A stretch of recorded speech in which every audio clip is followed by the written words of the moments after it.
Questo che stai ascoltando è Mitologia, le meravigliose storie del mondo antico. Sono Alessandro Gelain, insegnante di filosofia, psicologia e scienze umane. Se vorrai stare in mia compagnia, ti offrirò le storie più interessanti della mitologia greca e romana. Il mito ha ancora molto da insegnarci e talvolta, come uno specchio, è capace di mostrare meglio a noi stessi quello che siamo. Puntata numero 36. Adone e Titone, ovvero quando sono i mortali ad essere belli come dei.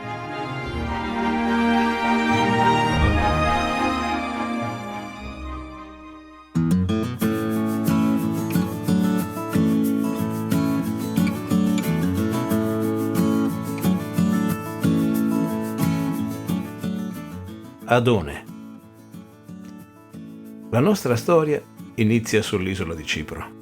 La moglie di re Cinira, stupidamente, si vanta che sua figlia Smirna è più bella della stessa Afrodite. La dea si vendica di quell'insulto, facendo sì che Smirna si innamori del suo stesso padre.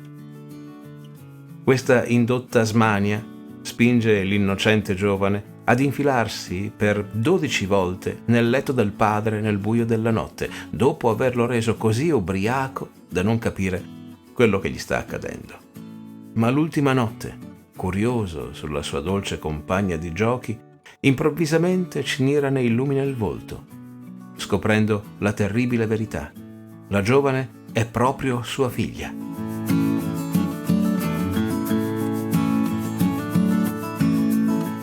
Cinira, consapevole che rischia di diventare allo stesso tempo padre e nonno del bimbo che Smirna quasi sicuramente già porta in grembo, infuriato, con la spada in mano, insegue la giovane per ucciderla. Smirna, atterrita, fugge via, piangente. Il padre, fuori di senno dalla rabbia, la raggiunge sul ciglio di una collina e senza pietà alza la spada al cielo per sferrarle il colpo mortale.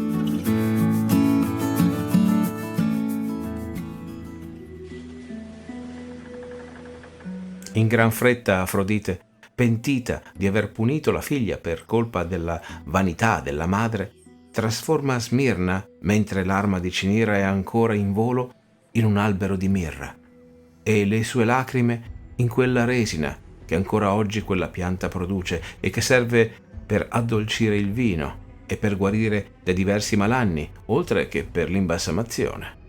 Una pianta preziosa, dunque.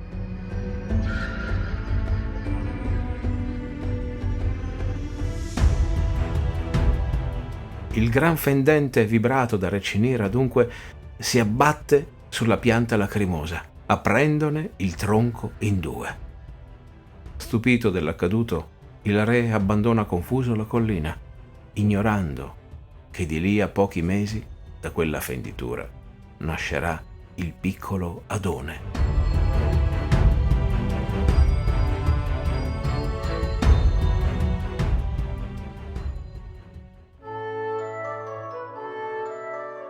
Delle Naiadi, ninfe delle acque, odono il quasi impercettibile gemito per i dolori del parto della pianta. Aiutandola magicamente, accolgono il bimbo fra loro, curandolo e proteggendolo con le gocce di resina che dalla pianta ora abbondantemente sgorgano. Il bimbo è bellissimo e qualsiasi donna, umana o divina, se ne innamora a prima vista.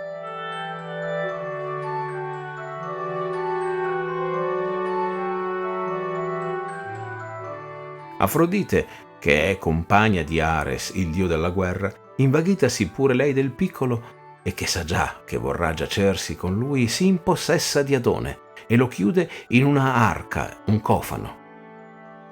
Affida questo misterioso cofano a Persefone, la regina dei morti, chiedendole di celarlo in qualche angolo buio.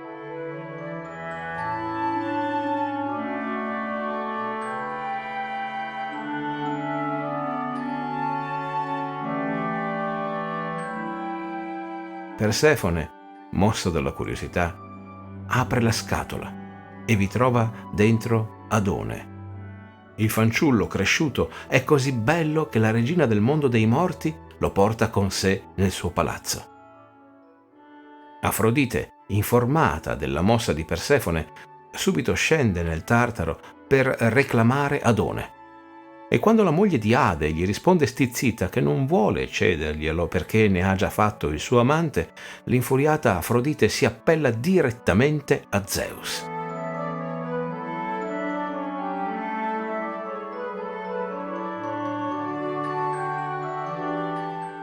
Zeus, comprendendo che Afrodite è smaniosa di giacere con Adone ed essendo a conoscenza di come ella ami fare scenate, rifiuta, al solito, di dirimere la questione, definendola come offensiva e sgradevole. In realtà Zeus non vuole aver problemi con Ares o con Ade e, prevedendo già che le cose volgeranno al peggio e che tutto verrà portato alla conoscenza dei relativi compagni, non vuole avere niente a che fare con questa disputa. Così deferisce la questione a un tribunale di minore importanza, presieduto dalla musa Calliope.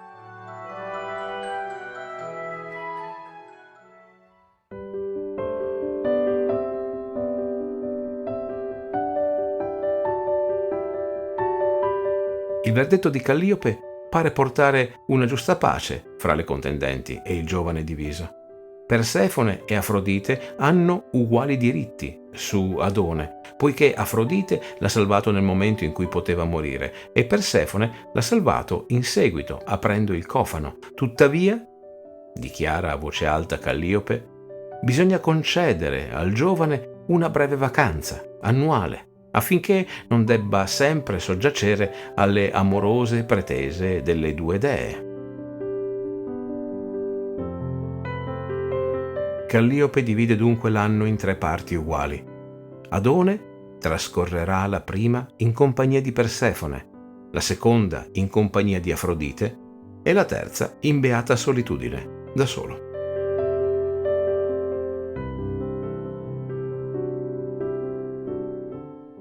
Qualche episodio fa ti ho parlato della magica cintura di Afrodite. Lei la indossa quando vuol fare innamorare qualcuno di sé. Né uomini né immortali dei sono immuni da quella cintura. Zeus stesso fatica a tenerne a bada l'influenza.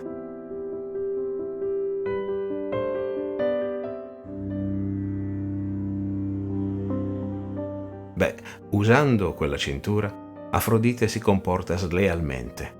Indossandola sempre, induce Adone a trascorrere con lei anche quella parte dell'anno che gli spetta per meritato riposo. Non contenta, arriva addirittura a erodere il periodo che invece tocca a Persefone, non ottemperando così in modo plateale agli ordini del tribunale. Persefone, irata come non mai, esce dal mondo dei morti e si reca in Tracia per parlare con il suo benefattore Ares. Ares è considerato un benefattore del mondo dei morti perché Ade è sempre avido di accogliere nel suo regno le ombre dei validi e valorosi giovani che hanno perso la vita in battaglia e Ares, il dio della guerra, è colui che con regolarità gliene rifornisce. Lo so, è triste, ma è così che ragionano gli dei. Persefone, da cara amica d'affari e confidente, diciamo imparziale, va a dire ad Ares che ormai Afrodite gli preferisce Adone. Un semplice mortale, aggiunge, e per di più effeminato. Ares non ha un buon carattere. Si ingelosisce e, trasformatosi in cinghiale, si precipita su Adone che sta cacciando sul monte Libano e lo azzanna a morte. Davanti agli occhi di Afrodite, disperata per essere giunta troppo tardi per salvarlo, il giovane spira. Nello stesso momento, per volere di Zeus, il corpo del giovane svanisce e sbocciano dei fiori dal suo sangue sparso e che ha intriso la terra. Questi sono gli anemoni, fiori così delicati che al solo toccarli i petali si spampanano e vengono portati via dal vento. Tale fu la delicata e fugace bellezza di Adone.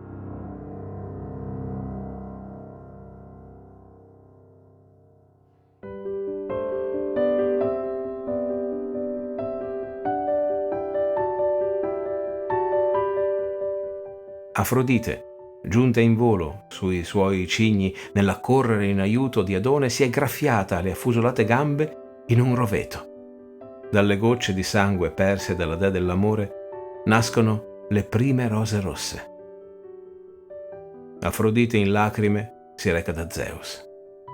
Ora Persefone avrà Adone tutto per sé nell'aldilà, e ciò non è giusto, afferma la affranta figlia adottiva di Zeus. Chiede che sia concesso ad Adone di trascorrere soltanto la metà più cupa e triste e brutta dell'anno in compagnia di Persefone, mentre nei mesi della rinascita e dell'estate possa tornare ad essere il suo compagno.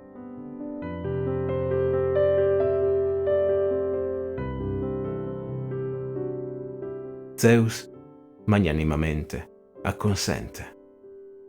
E così Adone, che non può tornare in vita e che perciò non può invecchiare, eternamente dovrà frequentare le due dee.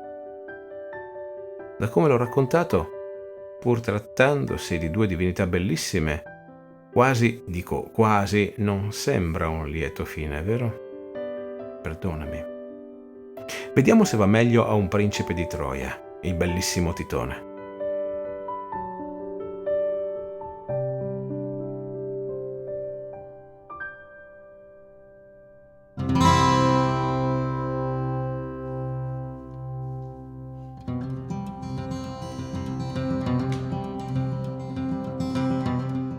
Al termine di ogni notte, Eos, dalle dita rosate e dal manto color zafferano, figlia dei titani Iperione e Tia, si alza dal suo giaciglio a est, sale in modo leggiadro sul cocchio tirato dai cavalli Lampo e Fetonte e attraversa il cielo verso l'Olimpo, dove annuncia l'approssimarsi di suo fratello Elio. Eos è la divinità dell'aurora.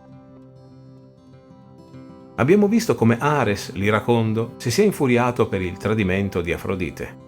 Come capita a molti, Ares tanto si inalbera nell'un caso quanto invece è accondiscendente verso le proprie scappatelle, reputandole distrazioni senza importanza o reale peso. Non ti stupire perciò se Ares sceglie di condurre qualche battaglia anche nelle lenzuola di Eos.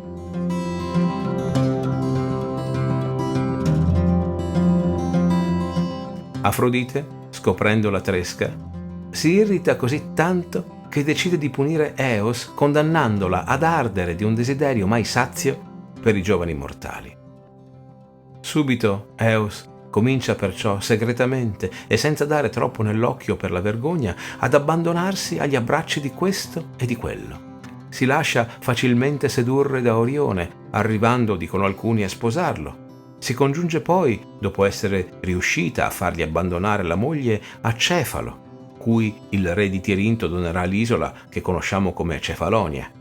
In seguito prende per sé Clito, nipote di Melampo, giovane che per la incomparabile bellezza del volto e del corpo vive ancora oggi tra gli dei dell'Olimpo. E tutto questo accade mentre Eos è già maritata ad Astreo, discendente dei Titani, con cui ella genera non soltanto i venti del nord, dell'ovest e del sud, ma anche Fosforo, la divinità della luce, e, come taluni vogliono, tutte le altre stelle del cielo. Eos rapisce infine Titone, figlio di Troo.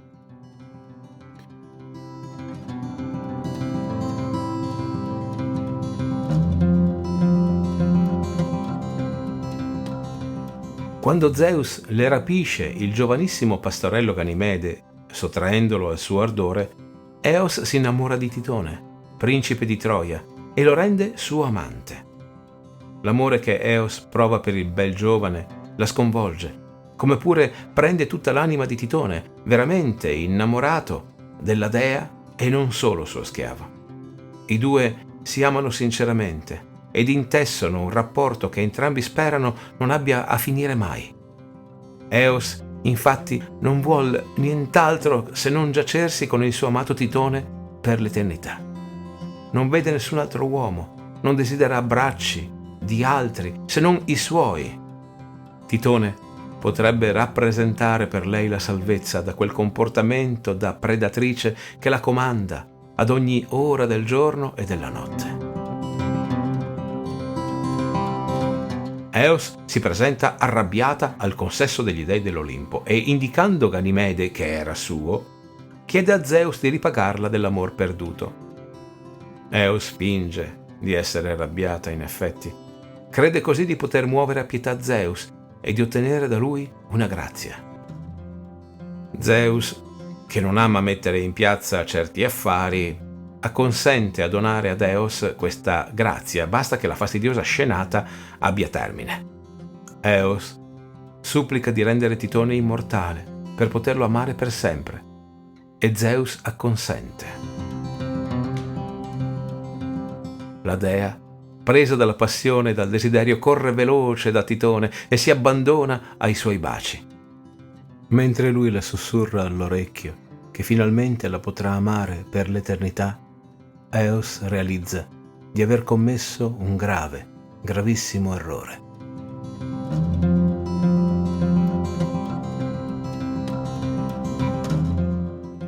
La passione e il desiderio che hanno guidato i suoi passi verso l'Olimpo hanno mosso anche la sua lingua, ma non la sua ragione. Si è infatti scordata di chiedere per il suo grande, giovane e bello amore anche il dono della eterna giovinezza.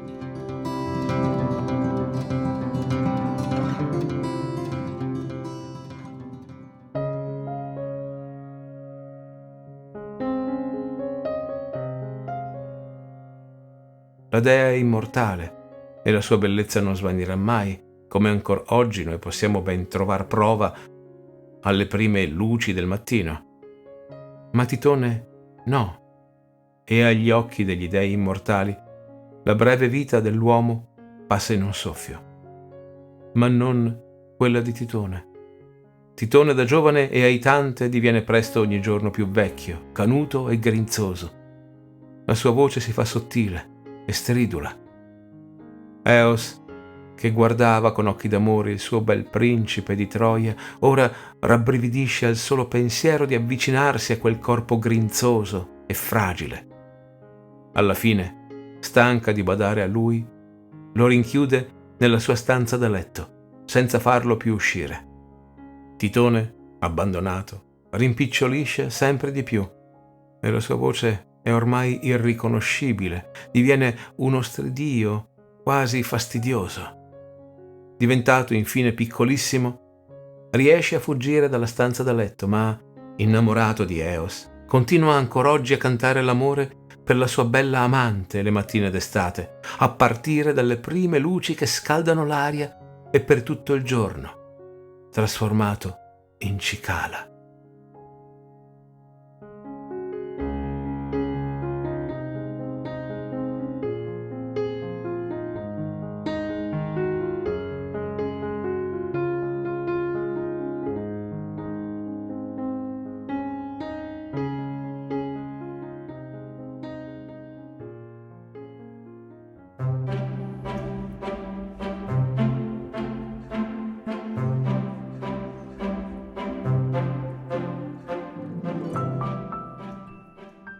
Hai appena ascoltato il podcast Mitologia, le meravigliose storie del mondo antico, raccontate da me, Alessandro Gelain. Grazie per esserti sintonizzato. Apple Podcast, Google Podcast o Spotify, scegli tu. Iscriviti a questo podcast sulla tua piattaforma preferita. Ci sentiamo al prossimo episodio.